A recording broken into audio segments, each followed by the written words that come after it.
So Dave, how many times have you felt like you had to thank Danny Rowe for 3 points? Yeah, listen, he does what he does. He scores goals. People will always look at, I suppose, and I'm one of them, look at things that he can do better. But ultimately, he's a match winner for us, and that's why we said in the summer, to be fair, people will say he's our best player.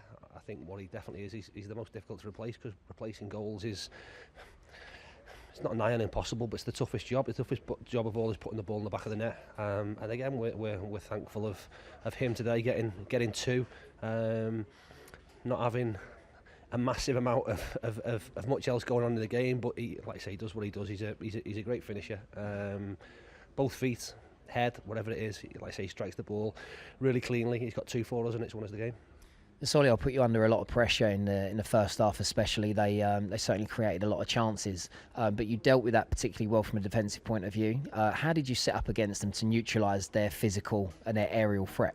It's tough. Listen, I think you come here, and because of what they do it really, really well. You know, you have to defend, regardless of how much ball you have. We're not stupid enough to think that we're technically good enough to keep the ball off them for 90 minutes. I thought we started the game first 5-10 minutes or so really, really well.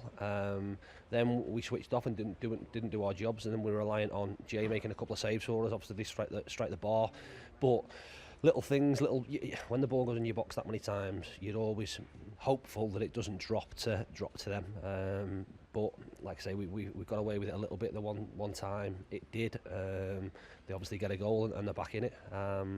But we knew we'd have to do that. I was a little disappointed with we sort of played into their hands a little bit in the first half. We didn't back ourselves in terms of in possession. Now we have a way that I want us to play, and a philosophy that suits the players we've got. If we go away from that and we don't back ourselves, we make it their type of game. I thought we did that for the like I said, the last or the half an hour in the first half, and it suited them.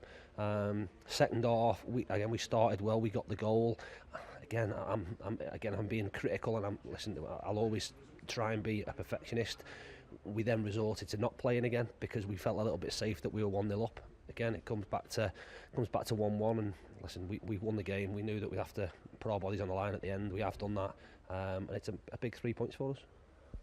It was, as you're just describing, actually, in the second half, it was when you were actually taking the game to them, actually looking for your third goal, that you were keeping them at bay and neutralising any attacking threat that they might have had. Yeah, it's always difficult. Again, a player's mentality will be that you're safe sort of sat in. That can be dangerous when they play how they play and put crosses in the box and get bodies in the box. If we were playing against a team, it happened a little bit last week, playing against a team like Wrexham who didn't really have that and didn't really have the sort of creativity to break us down. We were pretty safe in doing it. Today was different because they are a bigger threat when we're closer to our goal. So it was. Then you've got to be brave, not in terms of in possession. You've got to be brave and say, "Come on, let's get up the pitch and let's be on the front foot." And that suits the way we play. The tendency, like I say, is always to drop deep and think you're safe. Thankfully, that once they equalised, it sort of put us on the front again. So this is like I say, it's a big 3 points. It puts us closer to them, and it's important now that we've obviously got a trophy game next week, but our most important game's Maidstone in 2 weeks' time. So looking at the bigger picture now, Dave, obviously you've closed the gap on Solihull by beating them, Salford drawing as well. So you know, you've very much cemented your place in the playoffs. Is that still your long-term aim for this season, or is there any reason why you can't end up at the top of all of it? There's no reason why we can't, but if someone offered me the playoffs now, I'd absolutely take it. I'd love to be in a position where we could guarantee second or third, but I think for us it's guaranteeing that first and foremost we're in there.